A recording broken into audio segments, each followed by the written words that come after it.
Assalamualaikum warahmatullahi wabarakatuh. Halo, kami dari jurusan Teknik Logistik SNKN 1 Pusaka Negara ingin menjelaskan materi subsidi stok yang beranggota saya sendiri, Tondi, Putri Agnes, Sugisato, dan Novi Triwati. Apa itu subsidi stok? Stok pengaman atau subsidi stok adalah persediaan yang diadakan untuk mencegah terjadinya kekurangan persediaan ketika permintaan tidak pasti atau karena faktor yang menentukan besarnya persediaan ini, yaitu penggunaan bahan baku rata-rata selama periode tertentu sebelum barang yang dipesan datang dan waktu tunggu yang bervariasi. Fungsi subsidi stok. Subsidi stok berfungsi untuk: 1. Menghilangkan risiko keterlambatan datangnya barang atau bahan-bahan yang dibutuhkan perusahaan.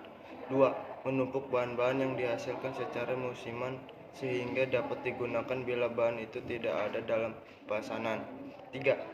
Mempertahankan stabilitas atau kelancaran operasi perusahaan. Apa subsidi stok diperlukan? Menurut Gopal dan 1992 ada beberapa alasan mengapa diperlukan stok pengamanan. 1. Untuk menjaga terhadap ketindakan kepastian dan perubahan lead time. 2. Menjawabkan. 3. Kualitas. 4. Adanya perubahan permintaan atau demand. 5. Forecasting tidak memandai dan perencanaan supply demand yang kurang. Pembagian sistem persediaan barang. Jas Jacket and Aquilano 2006 membagi sistem persediaan barang menjadi dua model berdasar kapan untuk melakukan pemesanan, when to order. 1. Model fixed time period. 2. Model fixed order quality.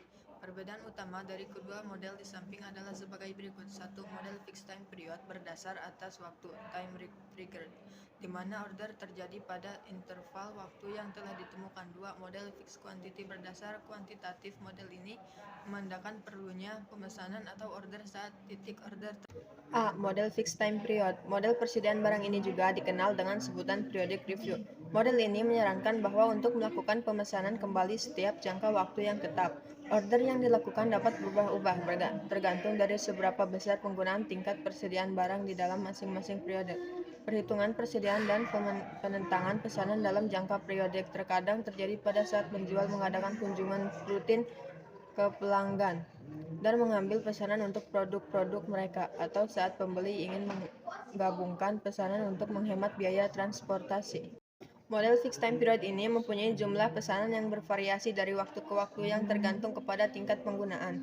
Hal ini biasanya membutuhkan tingkat stok pengaman yang cukup tinggi dibandingkan dengan sistem jumlah pesanan tetap.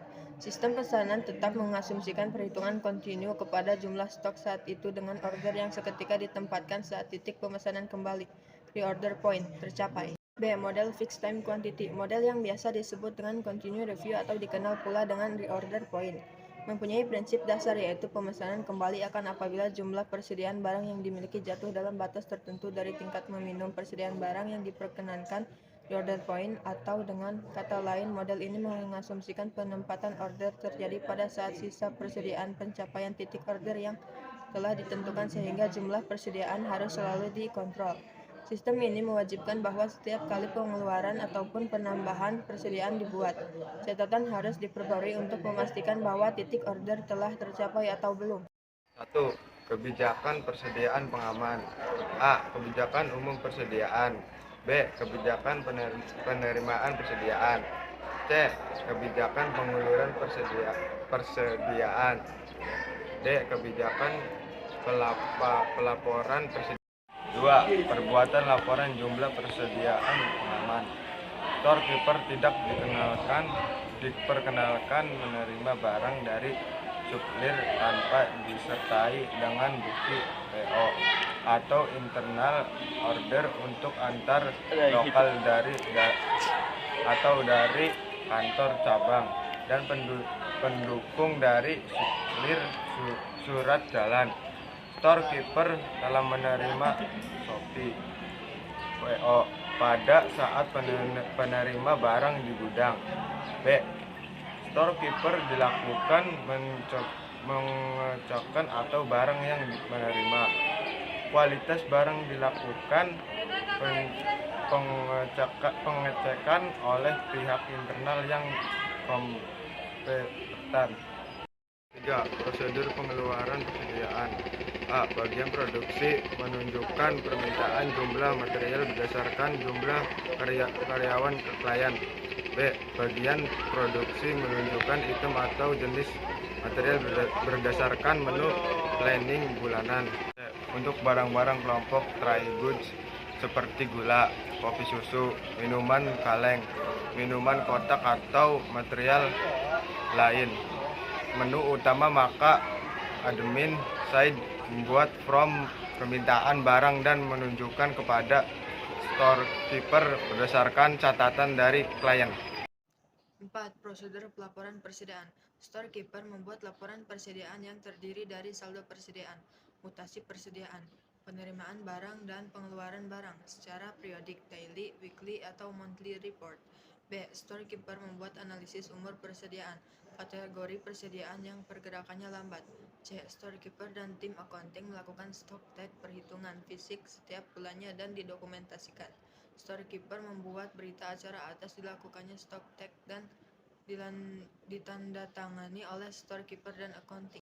5. Prosedur pelaporan stok nama persediaan yang dilakukan stok fisiknya itu barang diperjualbelikan dalam operasi sehari-hari, baik bahan baku, bahan dalam proses, ataupun barang jadi. Pelaksanaannya dapat dilakukan secara menyeluruh, general physical inventory stock taking, atau dengan cara sebagian persediaan, samping persediaan.